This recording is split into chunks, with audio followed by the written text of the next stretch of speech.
अस्सलामुअलैकुम नाज़रीन, मेरा नाम उमर। मैं आपको मूंगफली तोड़ने का तरीका बताने वाला हूँ।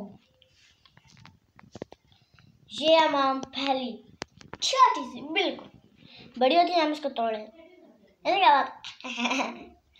चलो हमें आना पकड़िए। अगर इस पे इस तरह निशान लगा देना, थोड़ी कटी भी होती, तो हम इसको तोड़ के फिर हम इसको बिस्मिल्लाह करते हैं, फिर खाते हैं। ओके, अब नेक्स्ट बार बताते हैं। ये है मूंगफली। एक लड़के ने कहा अपने बाबा को, उसने कहा बच्चे बाबा मुझे ये तोड़ दो मूंगफली। बाबा ने कहा जाओ अपना मम्मा से बोलो बाबा काम कर रहे हैं, नजर नहीं आता। तो मम्मा के पास गया, मम्मा भी काम कर रही थी। उन्होंने बोला नजर नहीं आता, मैं काम कर रही हूँ।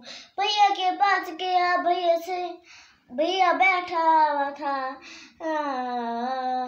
पापा ने उसको मारा था, उसके भैया ने इतने आराम से उसको तोड़ के दे दी।